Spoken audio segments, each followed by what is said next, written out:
Bonjour à tous et bienvenue sur Univers Freebox. Salut Dimitri. Bonjour Lucas. De quoi va-t-on parler aujourd'hui? Alors aujourd'hui, on va parler d'un outil indispensable pour tous les abonnés Freebox. Je parle de Freebox OS. Alors, pour rappel, c'est l'interface de gestion des abonnés Freebox.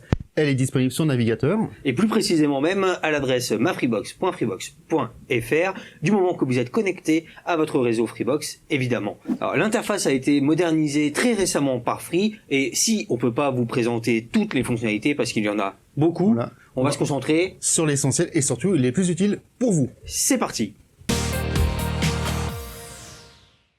Alors, un des usages particuliers de Freebox OS, c'est notamment de pouvoir surveiller tout ce qui se passe sur votre Freebox. Aussi bien au niveau matériel qu'au niveau de la connexion. Alors, montre-nous comment on y accède, Donc, déjà. on est sur la page d'accès, donc, mafreebox.freebox.fr. Là, où c'est enregistré, on se connecte.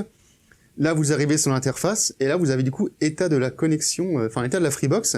Et là, donc, vous allez avoir toutes les informations techniques et des courbes, aussi bien donc des chiffres que quelque chose de visuel. Là, par exemple, sur cette page, on a la version logicielle actuelle, la version du matériel même. Voilà, depuis quand est allumé le matériel, les températures, la vitesse de rotation des ventilateurs. Alors, là, nous, on est sur une Freebox Pop, mais pour les abonnés Freebox Delta et Révolution ayant paramétré leur serveur NAS, vous aurez également ici des informations concernant l'état de vos disques durs. Mais ce n'est pas tout, donc tout ce qu'on peut vérifier, Voilà. il y a aussi d'autres pages. Donc l'état de la connexion, donc ce qui se passe dessus, on envoie en réception votre adresse IPv4, IPv6. Après, donc c'est tout des courbes. Donc vous allez pouvoir suivre l'évolution de toutes ces données en fait.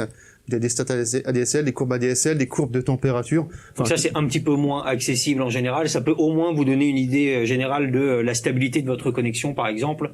Alors oui, justement, ces courbes-là, elles peuvent faire un petit peu peur, mais c'est surtout un moyen visuel de savoir un petit peu, de connaître un petit peu la stabilité de votre connexion, puisque les chiffres qui sont indiqués parfois ne sont pas toujours très compréhensibles pour le grand public.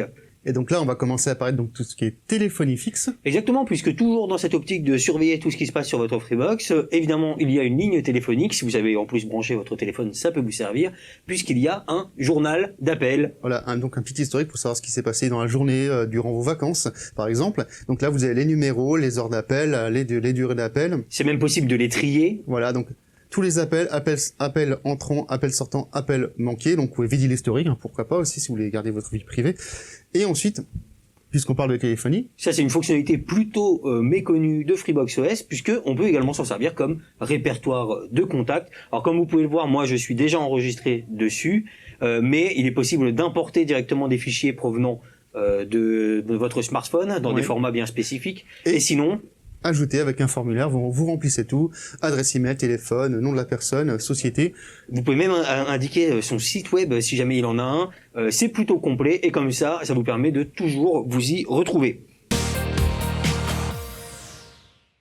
Alors, une fonction bien évidemment attendue d'une interface de gestion, c'est de pouvoir paramétrer sa Freebox pour un usage optimal. Et donc, Dimitri, tu vas nous montrer comment faire ça sur Freebox OS. Et bon, cliquez simplement sur paramètres de la Freebox avec l'icône ici. Donc, vous avez deux modes. Un mode simplifié, donc c'est les accès plutôt rapides, les choses les plus courantes. Vous avez un mode avancé pour ceux qui sont plus technophiles et un peu plus pointus. Voilà. Donc, en regardant le mode simplifié, du coup, vous avez un assistant Wi-Fi, donc qui permettra de modifier le mot de passe de la connexion Wi-Fi. Et le nom d'ailleurs aussi de votre réseau Wi-Fi. Oui, pour mieux identifier. C'est ça.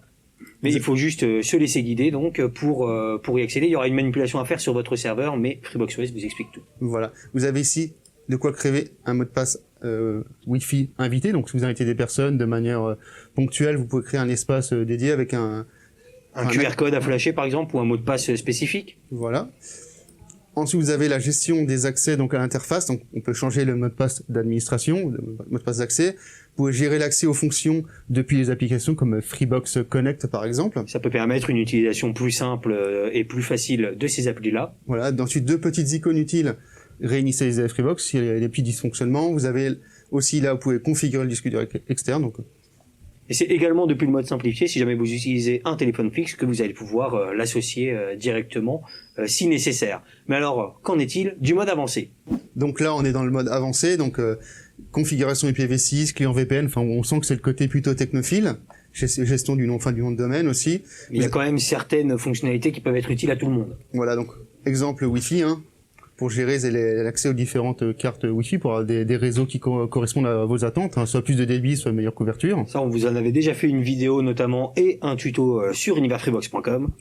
Vous avez aussi la gestion des partages avec Windows et macOS. Et la partie disque dur, bon, du coup là on va pas en trouver, on est sur la pop. Évidemment, mais en tout cas c'est là-dessus que vous pourrez gérer tout ce qui est utilisation de disque dur, voir un petit peu tous les paramètres également très précisément. Et là du coup vous avez la gestion d'AirMedia UPnP, donc c'est pour tout ce qui est partage de fichiers. Alors depuis un support mobile notamment, donc iPhone, smartphone Android ou même tablette si nécessaire. Il y a aussi une autre petite utilité un petit peu optionnel, dirons-nous. Voilà. C'est pour ceux qui en ont marre de trop de lumière de leur Freebox. Voilà, donc on peut gérer la luminosité de l'écran, du coup, par exemple. On peut aussi, du coup, cacher, du coup, la clé Wi-Fi, si vous voulez pas qu'elle apparaisse. Hein. Pourquoi pas. Exactement. Ensuite, vous avez une partie, ceux qui veulent tester leur connexion, les capacités, vous avez un test de débit, du coup, local. Alors, on rappelle cependant, c'est un test de débit local, donc c'est la connexion entre votre Freebox et votre ordinateur. Vous n'aurez pas ici, la possibilité de voir un speed test comme on peut le voir sur certaines applications. Le test, il va être réalisé en envoyant des fichiers de taille variée, comme on voit. Donc, on a le choix entre quoi? 1 méga, 10 mégas, 100 mégas et enfin 1 giga. Donc voilà, pour être sûr un petit peu d'une bonne connexion entre votre PC et votre Freebox. Alors Freebox OS, comme on vous l'a dit, c'est beaucoup d'usages. On va pas tous les lister, mais on vous a fait une petite sélection des choses à connaître, notamment niveau TV, Dimitri. Voilà, donc on a une petite icône ici. On lance le guide des programmes, donc le programme pour la soirée, pour la semaine avec les différentes chaînes. Ici, donc en cliquant sur le programme, on peut lancer du coup l'enregistrement. Donc on arrive au formulaire pour remplir toutes les informations. Et justement, petite précision, contrairement à tout le reste de cette démo, nous sommes passés sur la Freebox Delta, puisque la gestion des enregistrements sur la Freebox Pop se fait d'une manière différente, puisque ceux-ci sont stockés non pas sur un disque dur, mais directement dans le cloud et ne sont donc pas accessibles depuis Freebox OS. Alors on a également une section dédiée à la gestion de ces enregistrements sur Freebox OS, Dimitri. Et donc là, on lance la gestion des enregistrements. Vous avez donc ceux qui sont programmés, ceux qui sont terminés, et vous pouvez aussi du coup en programmer un en cliquant ici. D'accord. Et on a donc accès à tous les enregistrements réalisés et enregistrés sur le disque dur. On peut s'y retrouver plus facilement. Voilà. Alors, autre utilité bien pratique, un petit module de contrôle pour les parents ou au moins pour tous ceux qui veulent savoir qui se connecte à votre Freebox. On peut connaître en temps réel la liste des appareils connectés. Voilà, donc périphérique réseau.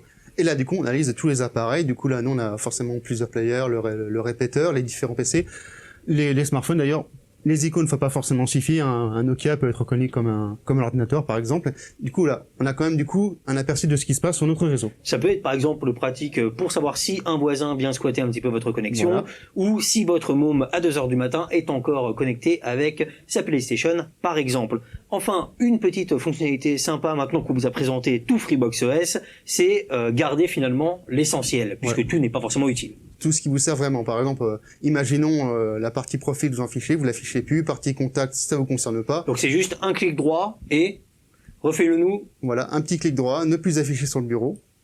Et imaginons que vous disiez, finalement, j'aimerais bien récupérer toutes les icônes, c'était bien pratique quand même. Un petit clic droit, rétablir les icônes par défaut, et du coup, vous récupérez l'interface d'origine. Parfait. Merci beaucoup, Dimitri. Et voilà, c'est la fin pour cette démo. On espère qu'elle vous aura plu. Si c'est le cas, n'hésitez pas à liker et partager la vidéo. Pensez aussi à laisser des petits commentaires si vous avez des questions, des suggestions d'autres tutoriels. Bien évidemment, vous pouvez retrouver d'autres contenus du même genre sur la chaîne YouTube Univers Freebox. Alors, n'hésitez pas à vous abonner. Et aussi à nous suivre du lundi au dimanche sur universfreebox.com. Pour retrouver toute l'actualité de Free et des télécoms. Ciao!